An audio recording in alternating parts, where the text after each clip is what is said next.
Hello बच्चों। तो कैसे हो आप लोग।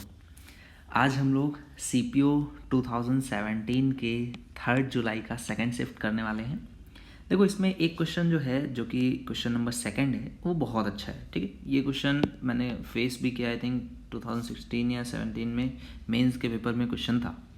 तो इसको बहुत अच्छे से देखना। ठीक है, स्टार्ट करते हैं सेशन। अच्छे क्वेश्चन हैं इसमें 2-3 तो आपको मिलेंगे। चलो स्टार्ट करते हैं पहला क्वेश्चन से।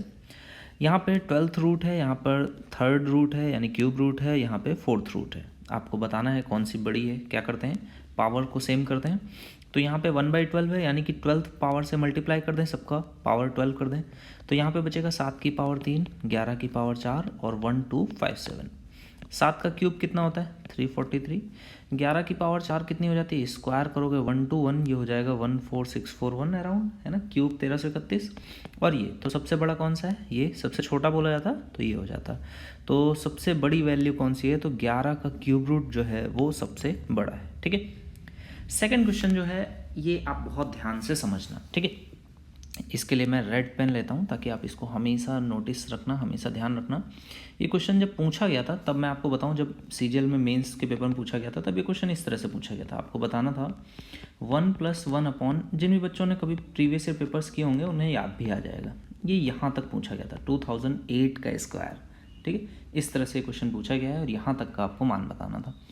3 टर्म्स हैं तो मे भी आप एक बार हो सकता है गलती करें कि तीनों को सॉल्व करने की कोशिश करें, बट ये कभी भी ऐसे नहीं करना होता है। इसको एक फिक्स वे है, पैटर्न है इसको करने का। देखो ये पैटर्न कुछ इस तरह की सीरीज़, ये इस तरह से लिखा हुआ है। ठीक है, यही सेम चीज़ है। अगर मैं n की वैल्यू 2 रख दूंगा तो ये वाला बन जाएगा, n की वैल्यू 3 रखूंगा तो ये बन जाएगा, 4 रखने पर ये बन जाएगा। इस सीरीज़ को जब सॉल्व करते हैं तो नीचे में क्या बन जाता है, सिर्फ मैं अंदर वाले पार्ट की वैल्यू बता रहा हूँ। देखो अंदर वाले पार्ट में क्या बनता है, n² n+1 का स्क्वायर। ऊपर में जो बन जाता है वो बन जाता है n² + n+1 का होल स्क्वायर, ये बन जाता है। अब क्योंकि स्क्वायर रूट है तो आप स्क्वायर रूट इस तरह से रख दोगे तो स्क्वायर को काट देगा, यानी कि क्या बचेगा, n² + n+1 अपॉन में क्या बचेगा, n+1। अब क्या करते हैं, इतना तो रखना नहीं है, इसको जो हम लोग डिवाइड करते हैं किससे, n+1 से। तो देखो क्या बनता है, एक बार ये टर्म बनता है 1। ठीक है, अगर मैं इस पूरे को डिवाइड करूँगा इसमें तो देखो क्या बन जाएगा, n+1 है, यही चीज़ यहाँ भी लिखी हुई है तो ये बन जाएगा 1। और 1 अपॉन से जब मैं डिवाइड करूँगा तो ये 1/n n+1 बनेगा, जिसको कि आपको पता होगा हम लोग ऐसे भी लिख सकते हैं 1/n - 1/n+1। ठीक है, तो ये इस पूरी सीरीज़ का ओपन करने का तरीका होता है इस तरह से। ठीक है, अब ये आपको याद रखना है या फिर आप इस कॉन्सेप्ट को समझ लो ताकि पूरा कर पाओ। बट एग्जाम में अगर ये क्वेश्चन आया तो अगर आपको याद है तब तो आप फास्ट कर पाओगे, अदरवाइज थोड़ा सा टाइम लग जाएगा। ठीक, क्योंकि मुझे भी ये याद नहीं रहता, मैं भी भूल जाता हूँ। लेकिन हाँ, मुझे ये पता है कि फाइनल आंसर कैसे लिखना है। ठीक है, तो हर एक सीरीज़ का हर एक जो टर्म होता है उससे एक बाहर निकलता है और इसमें से जो छोटा नंबर है उसमें से बड़े वाले नंबर को घटाया जाता है। यानी कि अगर मुझे इसकी वैल्यू लिखनी है तो मुझे ये याद रहता है कि ये 1/2 - 1/3 बनेगा। ये क्या बन जाएगा, 1 + 1/3 - 1/4 बनेगा। इसी तरह से ये क्या बनेगा, 1 + 1/4 - 1/5।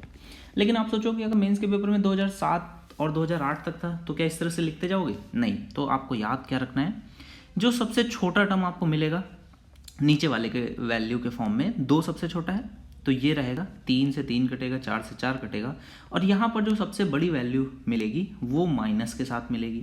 ठीक है, तो आप क्या करोगे, देखो 1 तो 3 बार मिल गया, ये कहीं नहीं कटने वाला, तो ये आपका एज इट इज रहेगा 3, प्लस में आपका आ जाएगा 1/2 - 1/5। इसको सॉल्व करोगे तो ये हो जाएगा 10, ऊपर में आ जाएगा 5 - 2 यानी कि 3, तो यहाँ पे 3 इसमें ऐड करोगे तो ये कितना हो जाएगा 10 और 33/10। ये इसका आंसर हो गया। जो क्वेश्चन आपके एग्जाम में पूछा गया था CGL मेंस में, उसका आंसर पता है क्या था, देखो क्योंकि यहाँ पर कितने टर्म्स हैं ये आपको कैलकुलेट करना था। तो यहाँ पर 2 से स्टार्ट हो रहा था, यहाँ पर कितने तक जा रहा था, 2007 तक।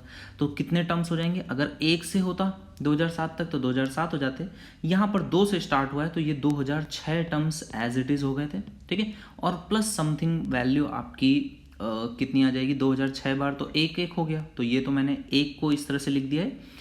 प्लस में यहाँ पर आपको लिखना था 1/2 -1 अपॉन कितना आ जाएगा 2008 ये आ जाएगा।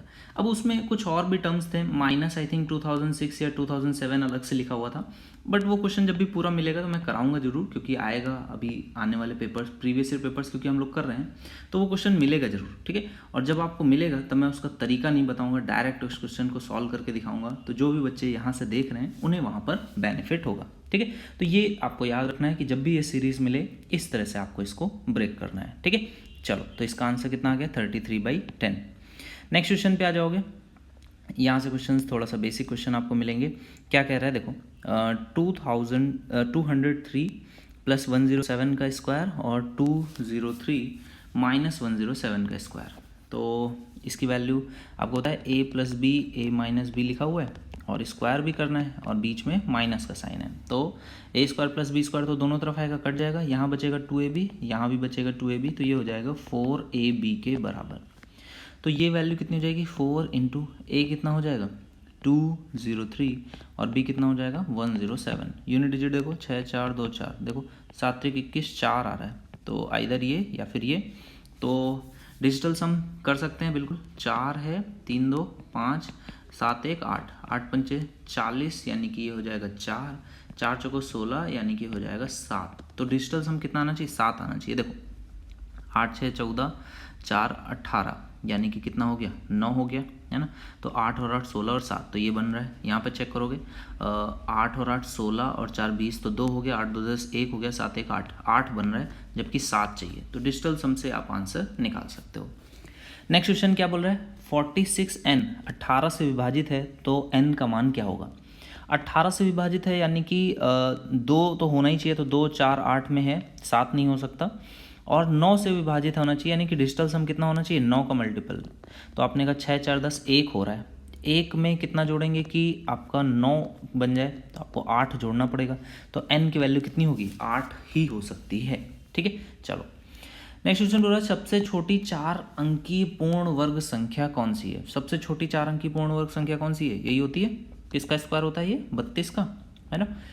30 का स्क्वायर कितना होता है 900, 31 का कितना होता है 961 और 33 का कितना रहता है 1089। तो ये सब नंबर्स के स्क्वायर अगर याद रखोगे तो ये तो परफेक्ट स्क्वायर भी नहीं है, यही एक परफेक्ट स्क्वायर है, और आंसर बोलोगे तो ये इसका करेक्ट आंसर हो जाएगा।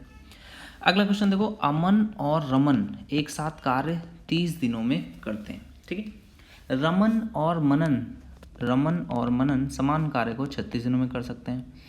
मनन और अमन समान कार्य को 45 दिनों में कर सकते हैं। तीनों साथ में कार्य करते हुए कितने दिनों में पूर्ण करेंगे। देखो भाई एलसीएम लिख दूँ 9 5 और यहाँ पे कितना है 2 है ना, यहाँ पे 4 है, तो 4 हो जाएगा, ठीक है। तो ये एलसीएम आ गया। तो आपने कहा कि यहाँ पे वैल्यू कितनी हो जाएगी, तो मैंने कहा देखो 5 है और 6 है, तो यहाँ पे 6 ही बच जाएगा, ठीक है। यहाँ पे कितना है 9 और 4 है, तो यहाँ 5 बच जाएगा। यहाँ 9 और 5 है तो 4 बच जाएगा। तीनों एक साथ कितने दिनों में करेंगे, मैंने कहा तीनों का डबल अगर देखूँ तो 6 4 10 5 15 एफिशिएंसी है, लेकिन अगर एक एक की देखूंगा तो 15/2 इतनी एफिशिएंसी हो जाएगी। डिवाइड कर देंगे तो ये कितना आ जाएगा 15 है, 5 यहाँ से 3 आ जाएगा, 4 3 12 दूनी 24 इसका करेक्ट आंसर हो जाएगा। अगला क्वेश्चन देखो क्या कह रहा है, 2 पाइप ए और बी 20 और 24 घंटे में एक टंकी को भर सकते हैं, एक 20 में दूसरा 24 में। ये दोनों पाइपों को सुबह 5 बजे खाली किया जाता है, संध्या 5 तक टंकी को पूर्ण भरने के लिए पाइप ए को कितने बजे बंद कर देना चाहिए। देखो टोटल एलसीएम ले लिया 120, इसकी एफिशिएंसी 6, इसकी कितनी आ गई 5, ठीक है। ए को हमें बंद करना है, सुबह 5 से संध्या 5 तक आपको चलाया, तो 12 घंटे आपने चलाया, तो 12 घंटे में 12 पंचे 60 काम हो गया, बी ने किया। तो आपने कहा 60 काम हो गया, बचा हुआ 60 काम कौन करेगा, ए करेगा। कितनी देर में करेगा, आपने कहा 6 एफिशिएंसी से 10 घंटे में कर देगा। तो सुबह 5 बजे चलाया था, 10 घंटे चला करके आपको इसको बंद कर देना चाहिए। तो आपने कहा अगर 12 घंटे चलाते तो शाम को 5 बज जाता, तो 2 घंटे कम कर दो, यानी कि 3 बजे तक उसको चलाना चाहिए, 3 बजे उसे बंद कर देना चाहिए। नेक्स्ट क्वेश्चन देखो, अंकित मूल्य दिया है 36800, 24% की छूट दी जाती है, तो साइकिल का विक्रय मूल्य क्या होगा। तो 368 है 00, 24% का डिस्काउंट दोगे तो कितना हो जाएगा, आपने कहा 100 की चीज़ को कितने में 76 में, तो 76% उसकी वैल्यू बचेगी, 2 0 से 2 0 कट जाएगा। 48, तो आपने कहा यूनिट डिजिट में तो सभी में 8 है, 3 3 नंबर्स हैं, तो फिर डिजिटल सम देखो 7 और 6 13 यानी कि 4 डिजिटल सम यहाँ हो गया। 8 और 3 11 और 6 17 यानी कि 8 यहाँ पे हो गया। 8 चौको 32 यानी कि 5 फाइनल आंसर में होना चाहिए। चलो देखते हैं। 3 में आपको बस चेक करना है, चौथा तो ऑप्शन में ही नहीं है। तो यहाँ पे देखो 8 और 1 9 हो गया, 6 और 6 12 और 2 14 यानी कि 5। यहाँ पे डिजिटल सम बन रहा है ना, 5 चाहिए। यहाँ पे देखोगे 8 और 1 9, 6 और 2 8 और 8 16 और 1 17, तो यहाँ पे तो नहीं बन रहा है। ठीक है, यहाँ पे चेक करो 9 है और 7 और 2 9 हो गया, 8 और 6 14 और 1 15, तो यहाँ पे भी बन रहा है। तो अब आपके पास 2 ऑप्शंस आ गए, तो भी आपको कन्फ्यूज़ हो गए, फिर तो आपको करना ही पड़ेगा, है ना।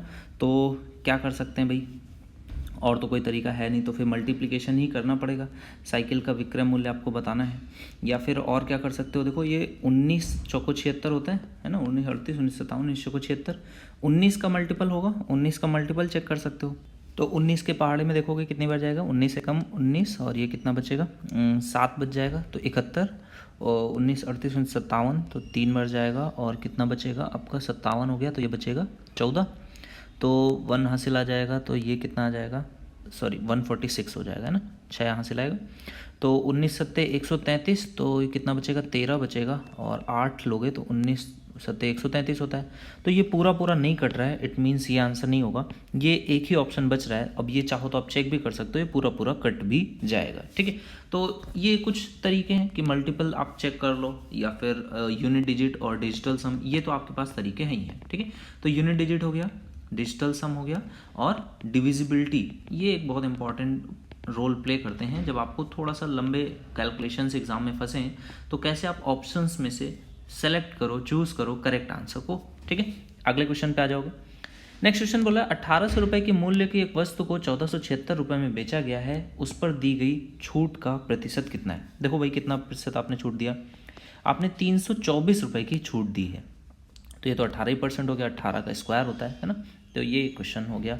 अगला क्वेश्चन देखो क्या है, 5 और 11 में दोनों में 10-10 रुपये की वृद्धि करी जाती है, तो ये अनुपात 7 और 13 हो जाता है। मैंने कहा जब भी सेम अमाउंट बढ़ाते हैं तो कभी भी उनके बीच का जो डिफरेंस है वो नहीं, उसमें अंतर नहीं आता है। तो आपने कहा यहाँ पर देखा तो डिफरेंसेस में अंतर नहीं आ रहा है, इट मीन्स कितना बढ़ाया गया, 2 बढ़ाया गया, 2 की वैल्यू 10, 1 की वैल्यू कितनी हो जाएगी 5 के बराबर।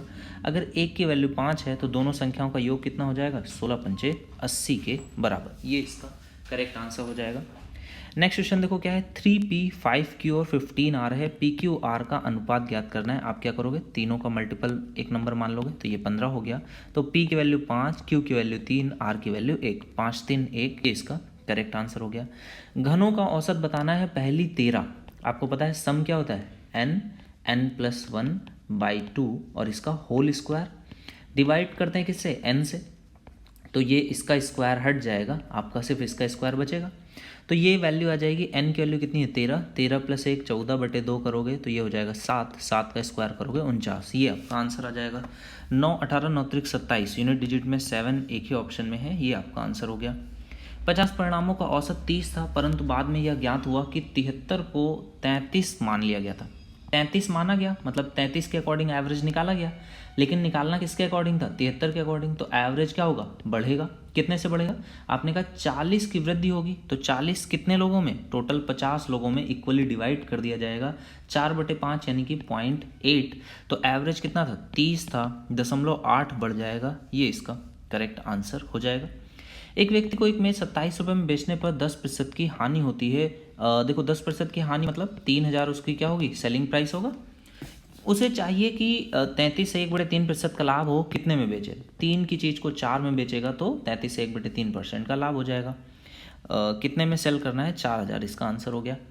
एक विक्रेता 2 वस्तुओं को 14,784 रुपये प्रति वस्तु पर बेचता है, एक वस्तु पर 12% का लाभ अर्जित करता है, दूसरी पर 12% का हानि, तब हानि कितने रुपए की हुई है। देखो ये क्वेश्चन लाजवाब क्वेश्चन है, गजब का क्वेश्चन है। अगर सेलिंग प्राइसेस सेम है, लास्ट पेपर में ये क्वेश्चन था जिसमें कॉस्ट प्राइसेस सेम थे, अगर इस क्वेश्चन में भी कॉस्ट प्राइस सेम होता तो मैं बोलता नो प्रॉफिट नो लॉस, लेकिन सेलिंग प्राइसेस अगर सेम है तो आप क्या बोलोगे, ए अगर same percent profit same percent लाभ है तो आप क्या बोलते हो, A² 100% का लॉस होता है, तो कितना हो गया 1.44% का लॉस है।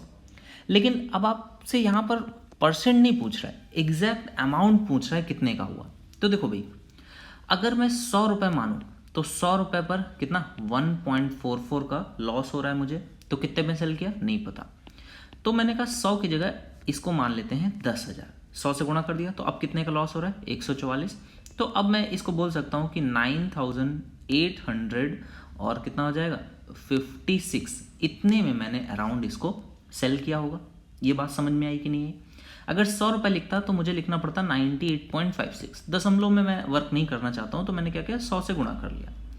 तो ये इसका सेलिंग प्राइस है, ये इसका कॉस्ट प्राइस है, इतने का ये क्या कर रहा है लॉस झेल रहा है। अब देखो क्वेश्चन में कितना सेलिंग प्राइस है, प्रति वस्तु एक वस्तु का इतना है, ऐसी 2 वस्तुएं बेची गई तो आपने कहा वैल्यू कैलकुलेट करेंगे, सेलिंग प्राइस कितना आ जाएगा 4 दूनी 8, 8 दूनी 16, हासिल लगेगा 1, 7 दूनी 14 और 1 15, हासिल लगेगा 1, 4 दूनी 8 और 1 9, तो 29 है ना 29586 आपने 568 29568 आपने इतने में सेल किया है। तो आपको ये गिवन है कि अगर इसकी वैल्यू इतनी है तो 144 की आपको वैल्यू बतानी है। तो देखो भाई कितना आएगा, कितने बार कटेगा कुछ अंदाजा देखो, 6 है 8 है 6 3 18, 3 बार अगर मैं देखूं तो 18 आएगा, हासिल लगेगा 1, 5 3 15 1 16, हासिल लगेगा 1, 8 3 24 और 25, हासिल लगेगा 2, 9 18 9 3 27 और 2 29। अरे पूरा पूरा कट रहा है 3 बार, तो 144 में आप 3 से गुणा कर दोगे, ये कितना आ जाएगा 14 28 14 42 420 4 3 12, तो 432 ये इसका करेक्ट आंसर हो जाएगा। ठीक है, तो ये क्वेश्चन बहुत अच्छा क्वेश्चन है। एग्जाम में अगर आप पहले से इसके लिए प्रिपेयर नहीं हो तो बहुत ज़्यादा टाइम भी लेगा और करेक्ट आंसर निकालने में बहुत सारी कैलकुलेशन करनी पड़ सकती है। ठीक है, तो इस क्वेश्चन के लिए प्रिपेयर रहो। अगर परसेंटेज पूछे तो 1 सेकंड में आंसर है, और अगर कभी गलती से उसने परसेंटेजेस अलग कर दिए तब भी परेशान नहीं होना, देख लो तब भी कैसे करोगे वो समझ लो। एक को बोलता है 10% लाभ पर, दूसरे को 15% की हानि पर, तो यहाँ पर आप सक्सेशन लगा दोगे। सक्सेशन कैसे लगाओगे, 10% का अगर लाभ है तो 10 से गए 11 पे, 15% की हानि यानी 3/20, तो 20 को 17 पे सेल किया। क्योंकि सेलिंग प्राइसेस सेम है तो आप इसको बस बराबर करोगे, यानी कि इसमें गुणा होगा 17 से, इसमें गुणा होगा 11 से, नेट वैल्यू आपकी निकल करके आ जाएगी। नेट वैल्यू जो भी निकलेगी यहाँ पर उसको आप बराबर करोगे, जो भी आपका सेलिंग प्राइस है उसका डबल करके, और इस साइड में आपका कॉस्ट प्राइस होगा। जितना भी लॉस अगर पूछ रहा है तो लॉस निकालोगे, कॉस्ट प्राइस पूछ रहा है तो कॉस्ट प्राइस आपको निकालना होगा। समझ रहे हो क्वेश्चन को कैसे करोगे? ठीक है, हर चीज़ के लिए प्रिपेयर रहना है अभी से। नेक्स्ट क्वेश्चन देखो क्या बोला है, एक आयत की लंबाई में 20% कमी कर दी जाती है, 5 से कर दिया जाता है 4, चौड़ाई में 40% की कमी कर दी जाती है, 5 से कर दिया जाता है 3। आपको बताना है क्षेत्रफल में कितनी कमी होगी, 25 से कर दिया आपने 12, 4 से गुणा कर दोगे तो ये कितना हो जाएगा 100, यहाँ पे कर दोगे तो कितना हो जाएगा, आपने कहा कमी कितने की हुई है 13 की, 13 26 33 39, 13 चौको 52, 52 ये इसका आंसर हो जाएगा कमी। और पूछता हो कितना जाएगा तो ओरिजिनल का 48% हो जाएगा। गोले की त्रिज्या में 10% कमी करी जाती है तो गोले का आयतन, तो 10 का क्यूब से 9 का क्यूब यानी कि 1000 से 729 या फिर 100 से देखूं तो 72.9, तो 72.9 में कितने की कमी हुई है 27.1 की कमी हो रही है। ठीक है, अगले क्वेश्चन पे आ जाओगे। एक रेखा में खंभे इस प्रकार लगाए गए हैं कि 2 निरंतर खंभों के मध्य दूरी जो है वो कैसी है, समान है। 72 किलोमीटर प्रति घंटे की गति से चलती हुई गाड़ी पहले खंबे से 10वें खंबे है ना, पहले से 10वें खंबे तक पहुंचने में, यानी कि अगर मैं एक के बीच की दूरी x मानूं तो 9x जो डिस्टेंस है वो कितनी देरी में 18 सेकंड में है ना, 18 सेकंड लगे इसको कितनी दूरी तय करने में 9x दूरी।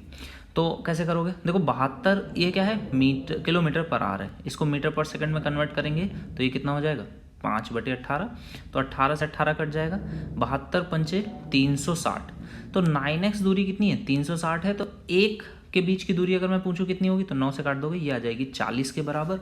आपसे क्या पूछ रहा है 11वें से 31वें खंबे, तो 11वें से 31वें खंबे के मध्य की दूरी, तो आपने कहा 11वें से 31 में 11 घटा दोगे तो ये आपका कितना आ जाएगा 20 के बराबर है ना, तो 20 में गुणा करोगे 4 में तो ये आ जाएगा 800 के बराबर। अच्छा, तो देखो पहले से 10वें खंबे तक जाने में, अच्छा देखो एक बार इसको चेक कर लेते हैं, 2 है 3 है 4 है 5 है 6 है 7 है 8 है 9 है और 10 है। ठीक है, 1 2 3 4 5 6 7 8 9 10, एक ज़्यादा हो गया है ना, तो यहाँ तक अगर आना है हम लोग को, तो देखो कितनी दूरी होगी, 1 2 3 4 5 6 7 8 9, तो ये 9 होगा। तो 9x है यहाँ पर, तो x की वैल्यू कितनी आ जाएगी, 40। ये तो करेक्ट है। तो अगर ये करेक्ट है तो फिर यहाँ पर 11 से 31वें खंभे के मध्य में जो दूरी होगी वो भी इतनी ही रहनी चाहिए। 11वें खंभे से अगर आपको लेना है 31वें खंभे के मध्य, तो इसमें से डिफरेंस ही निकालते हैं। आई थिंक 800 आंसर होना चाहिए, बट इसमें एक एक्स्ट्रा ले रहे हैं, 840 ले रहे हैं, है ना। 11वें से, अच्छा देखो हिंदी में 11वां है, इंग्लिश में 10वां है, तो इंग्लिश वाला ही फिर करेक्ट मानते हैं, 10वां ही होना चाहिए। अगर आंसर 840 है तो फिर 10वां होगा। अगर 11वां लेते हैं तो फिर हिंदी में थोड़ा सा गड़बड़ है, ऐसा मानते हैं, ठीक है। तो 840 इसका आंसर हो जाएगा। कैसे कि 31 में से 10 घटाओगे तो ये कितना आ जाएगा, 21 आएगा। 21 में 40 से गुणा करोगे तो 840 हो जाएगा, ठीक है ना। चलो, तो कॉन्सेप्ट देखो जो भी हो आपका वो करेक्ट रहना चाहिए, कॉन्सेप्ट कभी नहीं गड़बड़ाए। बाकी आपका आंसर्स तो कई बार एग्जाम में क्वेश्चंस में गड़बड़ी रहती है, बट कॉन्सेप्ट हमेशा एक फिक्स रखो। नेक्स्ट क्वेश्चन बोला है, 2 रेलें हैं 54 और 92 की गति समान दिशा में चल रही हैं। एक 54 से चल रही है, एक 92 से चल रही है, ठीक है।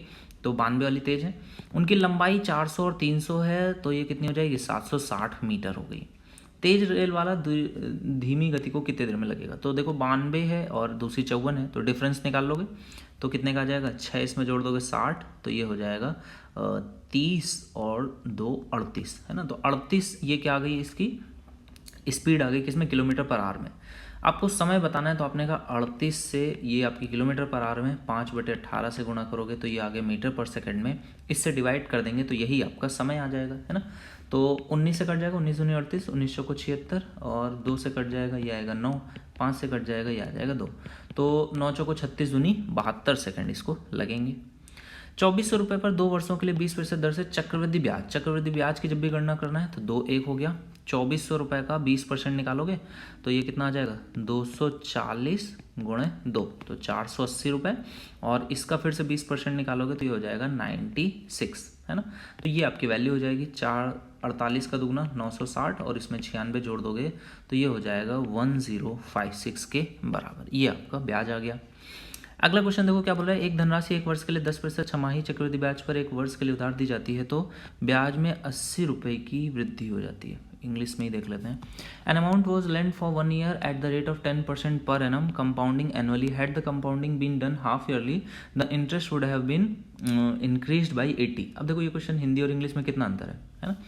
तो 100 रुपये अगर मैं मान लूँ, ठीक है, तो अगर 10% के रेट से दूंगा तो ब्याज कितना मिलेगा 1 साल में, तो आपने कहा 1 साल में 10 ही रुपये ब्याज मिलेगा, चाहे सिंपल हो कंपाउंड।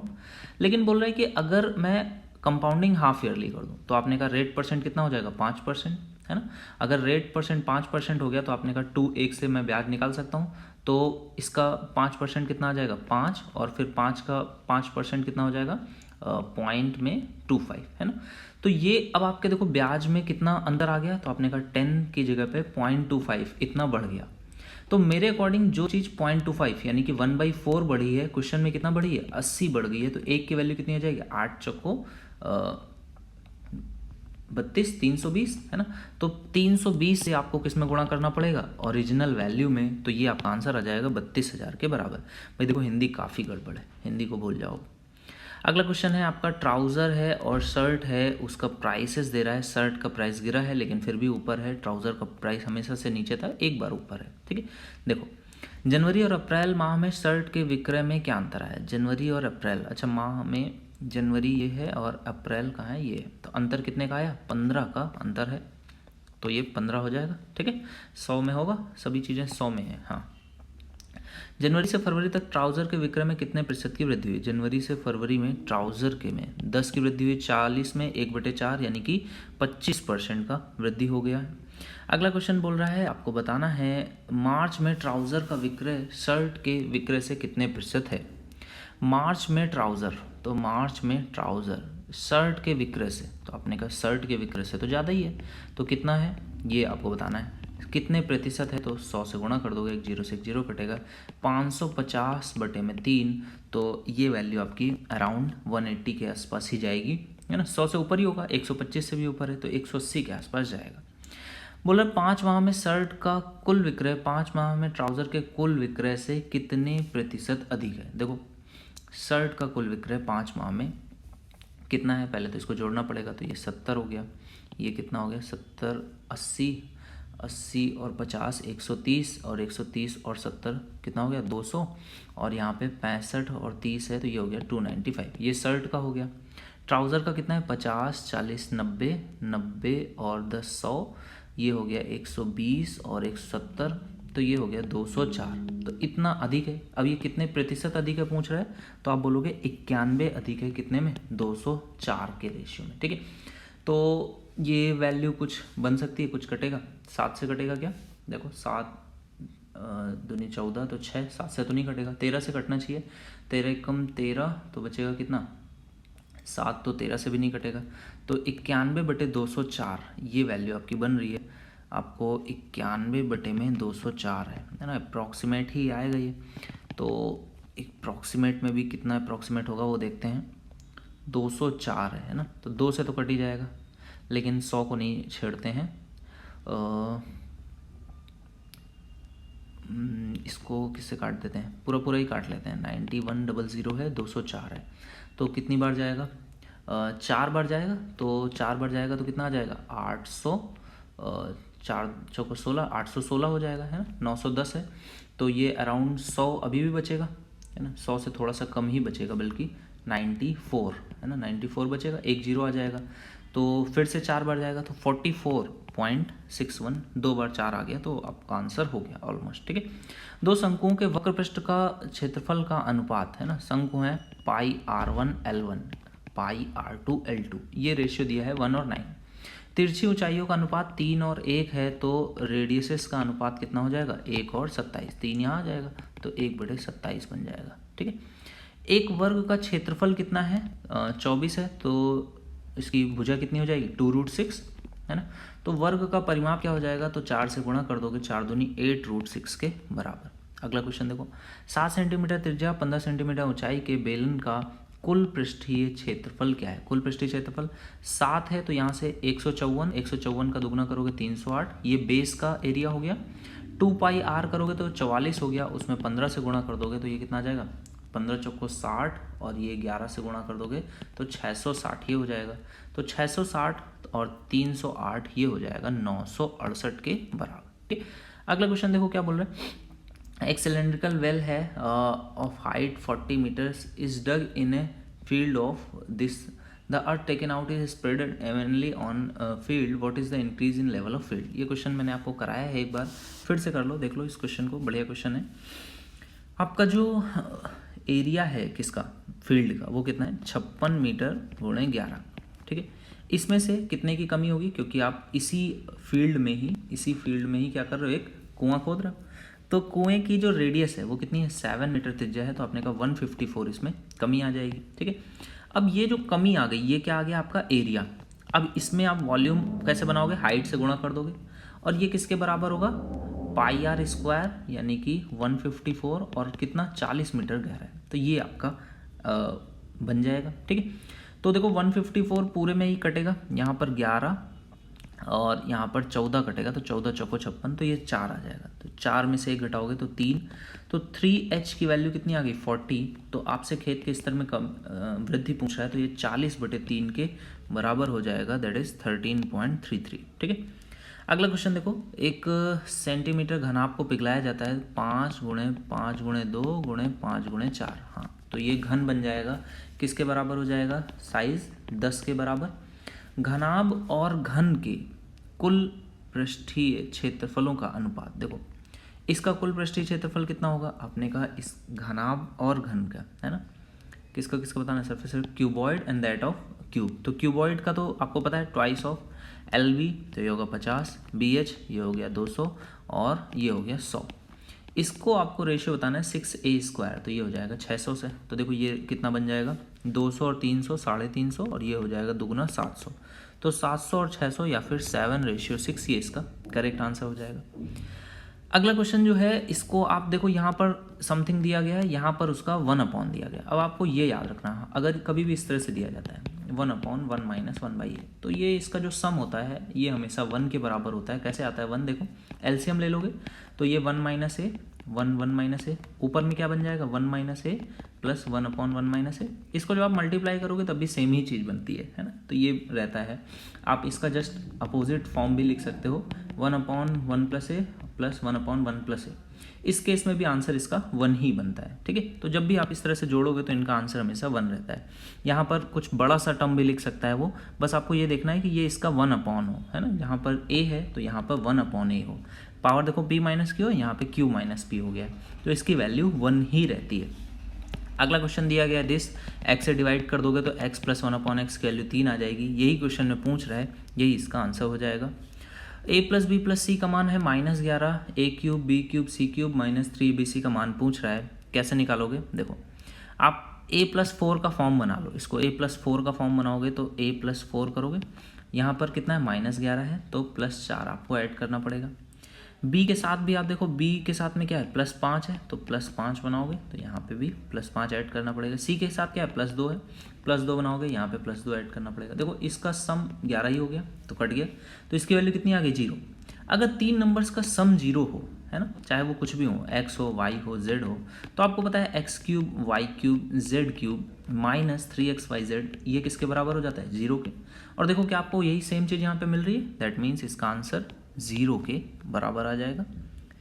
अगला क्वेश्चन है, आपको बताना है स्क्वायर रूट में है 7x प्लस 12 7x माइनस 12, तो 3 और 33 बनाना है। देखो माइनस में अगर 12 है तो x का मान कम से कम 2 तो होना ही चाहिए, 2 से छोटा होगा तो नेगेटिव हो जाएगा, तो ये गलत हो जाएगा, है ना। तो x का मान 2 से बड़ा होगा, तो 2 पर 14 है तो √2 आ रहा है, √2 नहीं चाहिए, तो 3 रख के देखते हैं। 3 पे कितना हो जाएगा 21, 21 में से 12 घटाओगे तो कितना आएगा 9, 9 का स्क्वायर रूट, तो ये 3 बन सकता है। यहाँ पर देखो 21 में 12 जोड़ोगे तो 33 हो जाएगा, है ना, तो x का मान 3 हो जाएगा। ऑप्शन से भी आप जा सकते थे।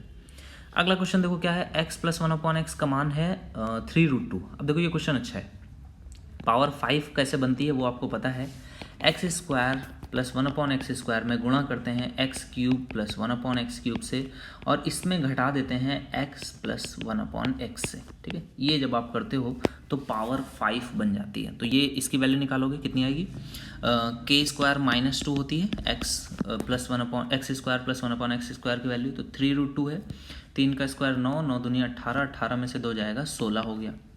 क्यूब की वैल्यू कितनी होती है, k³ -3 के, है ना, तो यहाँ पे वैल्यू निकालोगे तो k का क्यूब कितना हो जाएगा, 3 का क्यूब 27, 2√2 का क्यूब 2√2, तो 27 दूनी 54√2 माइनस 3 का 9√2 करोगे तो 54 में से 9 घटा दोगे तो ये आ जाएगा 45√2 के बराबर। इसमें से घटाओगे कितना 3√2, तो ये आपका आंसर होगा। देखो 6 पंचे 30, तो यहाँ पे 0 आएगा, 0 में से 3 घटाऊंगा तो 7 आना चाहिए, तो 7 आपके एक ही ऑप्शन में है, ये इसका करेक्ट आंसर हो जाएगा, ठीक है। अगला क्वेश्चन देखो, त्रिभुज PQR में QR के लंबवत रेखा PQ और PR को बिंदु क्रमशः M और N पर काटती है। इंग्लिश में पढ़ लेते हैं, लाइन पैरेलल टू QR, ठीक है। यहाँ पर देखो पैरेलल है, यहाँ पर लंबवत है, तो काफ़ी कुछ गड़बड़ रहता है इसमें। PQR है ना, QR के लंबवत नहीं पैरेलल है, तो QR के पैरेलल है, PQ और PR को M और N पर काटती है। आपको क्या बोल रहा है, divide PQ in the ratio, M जो है वो PQ को किस रेशियो में, 1 और 2 के रेशियो में डिवाइड करता है, ठीक है। PQR का आपको एरिया दिया गया कितना 360 है, ठीक है। 360 PQR कंप्लीट का एरिया है, तो आपको बताना है ये त्रिभुज PQR का एरिया 360 है, चतुर्भुज MNRQ। मैंने आपको बोला हमेशा पहले आप इस वाले ट्राइंगल का एरिया निकालोगे, छोटे वाले का। देखो अगर इसका एक साइड है, टोटल की कितनी है 3 है, तो एरिया क्या होगा 1 होगा, अगर इसका 9 होगा, 9 की वैल्यू 360 है, 40 से गुणा हो रहा है, तो आपने कहा ऊपर वाले की वैल्यू भी कितनी हो जाएगी, ये 40 के बराबर होगी, तो ये बचे हुए पार्ट की वैल्यू कितनी हो जाएगी, ये हो जाएगी 320 के बराबर, ठीक है। अगले क्वेश्चन पे आ जाओ। ABC समद्विबाहु त्रिभुज इस प्रकार है कि AB और AC, ये ABC, AB और AC कितनी है 30 और 30 है, BC कितनी है 48 है ना। आपको बोल रहा है AD आधार BC की मध्य रेखा है, ठीक है, माध्यिका है, माध्यिका बोलना चाह रहा है, तो ये माध्यिका हो गई। अच्छा, एक बहुत इंपॉर्टेंट पॉइंट है, वेरी इंपॉर्टेंट पॉइंट, इसको हमेशा ध्यान रखना, कभी भी एक आइसोसेलेस ट्राइंगल में आपको एक बात जो याद रखनी है, जो कि इक्विलेटरल ट्राइंगल की तरह ही रहती है। आपको पता है इक्विलेटरल ट्राइंगल में आप माध्यिका खींचो, एंगल बाइसेक्टर खींचो, है ना, परपेंडिकुलर बाइसेक्टर, आप कोई भी लाइन खींचोगे, ठीक है, तो वो क्या होती है, मीडियन आप खींचोगे, सारी लाइनें सेम रहती हैं, एक ही लाइन होती है। ये प्रॉपर्टी आइसोसेलेस ट्राइंगल में भी कहाँ पे लगती है, अगर हम दो इक्वल साइड्स के बीच में एंगल बाइसेक्टर खींचें, माध्यिका खींचें, या फिर आप और भी कुछ भी खींच सकते हो, परपेंडिकुलर लाइन खींचोगे, ये सारी लाइनें क्या होती हैं, एक ही लाइन रहती है। लेकिन ये चीज़ यहाँ से ट्रू नहीं है। अगर मैं यहाँ से एक लाइन ड्रॉ करूँगा तो ये जरूरी नहीं है, यहाँ पर 3 4 मुझे जितनी भी लाइनें खींचूंगा सब अलग लग जाएंगी। लेकिन अगर मैं दो इक्वल साइड्स के बीच वाले से, यहाँ से इस वर्टेक्स से एक लाइन ड्रॉ करता हूँ, तो परपेंडिकुलर ड्रॉ करूँ, एंगल बाइसेक्टर ड्रॉ करूँ, मीडियन ड्रॉ करूँ, ये सभी क्या होंगी, सेम रहेगी।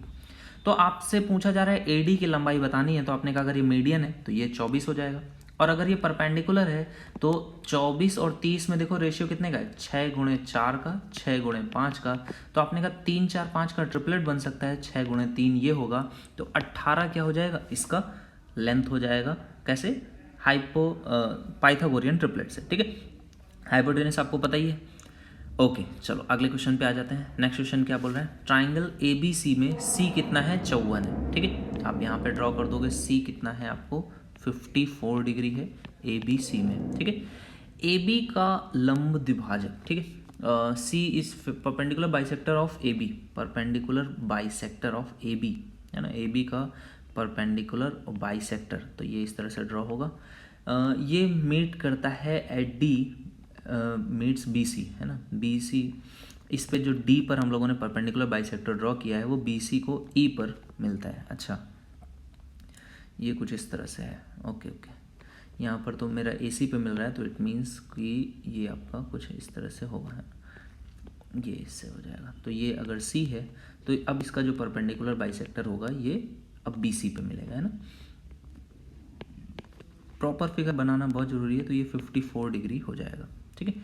तो अब देखो आगे क्या कह रहा है ABC में है, AB का लंब द्विभाजक D का बिंदु BC पे E पे मिलता है, यदि EAC, है ना, EAC ये आपको एंगल दिया गया, कितना दिया गया, 42 डिग्री के बराबर।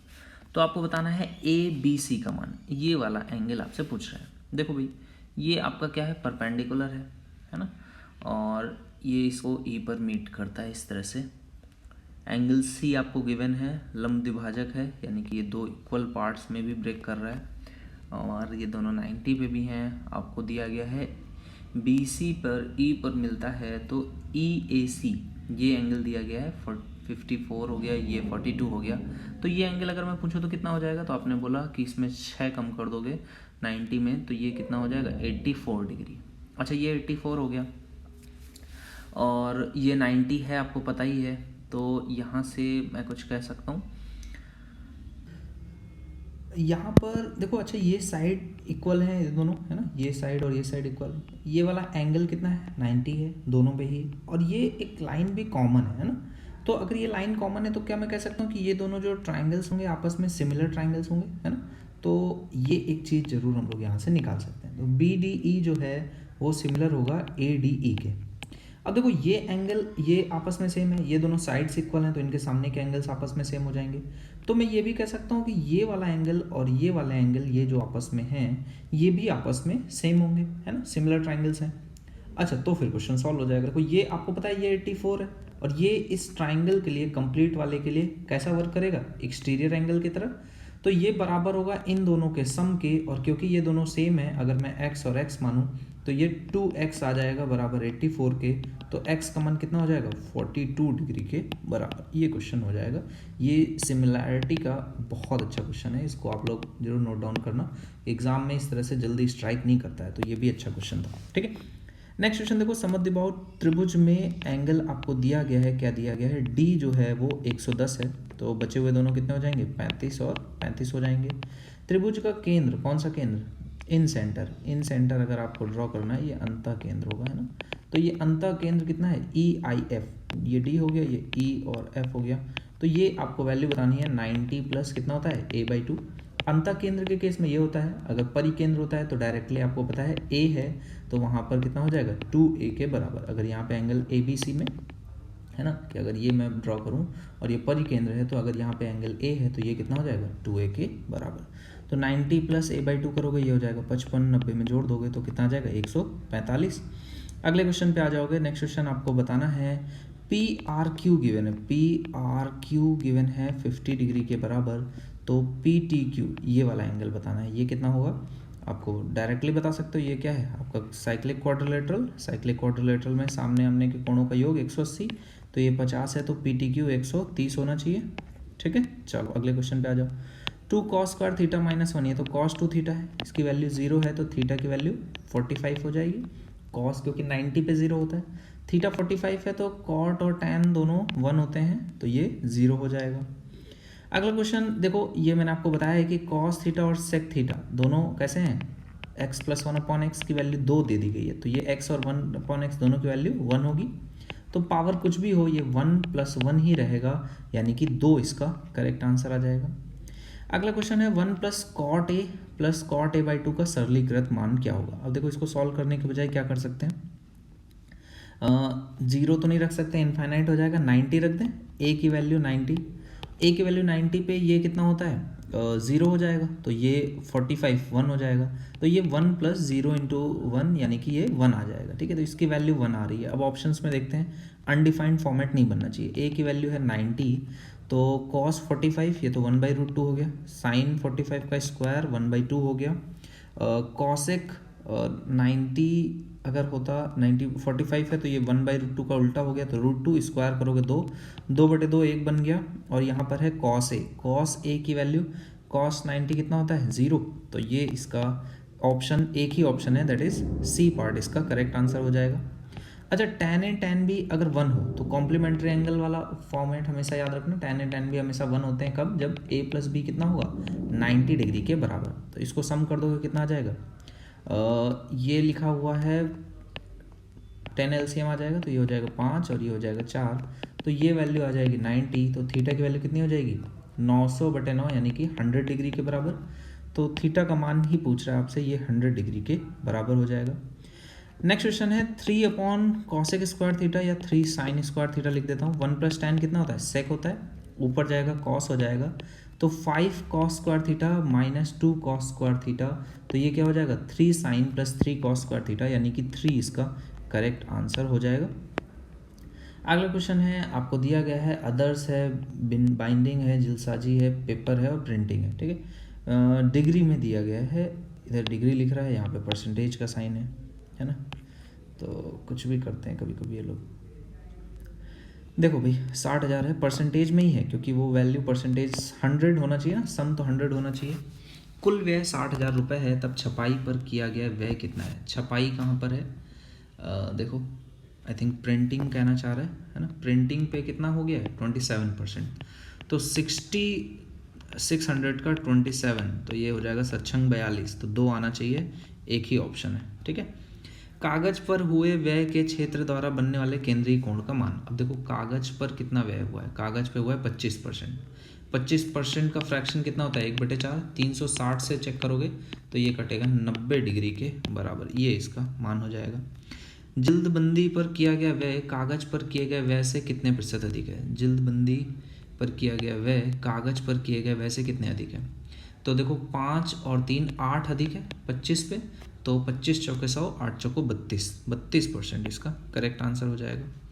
अगला क्वेश्चन क्या कह रहा है, कागज पर व्यय अगर 20,000 रुपये है तो जिल्दबंदी पर किया गया व्यय कुल रुपए में कितना है। अपने का 25 की वैल्यू कितनी है 20,000 के बराबर, 25 से काट दोगे 25 8 200, 1 की वैल्यू 800, तो 33 की वैल्यू आपसे पूछ रहा है, 33 की वैल्यू कितनी हो जाएगी 33 × 8 × 100। ठीक है, तो 8 से गुणा कर दोगे 8 3 24, 2 8 3 24 और 2 26, तो 26400, ये इसका करेक्ट आंसर हो जाएगा। लास्ट क्वेश्चन देखो क्या बोल रहा है, अन्य में विपणन और विभाजन जैसे 2 प्रकार के व्यय हैं जो कि 3 और 2 के अनुपात में है।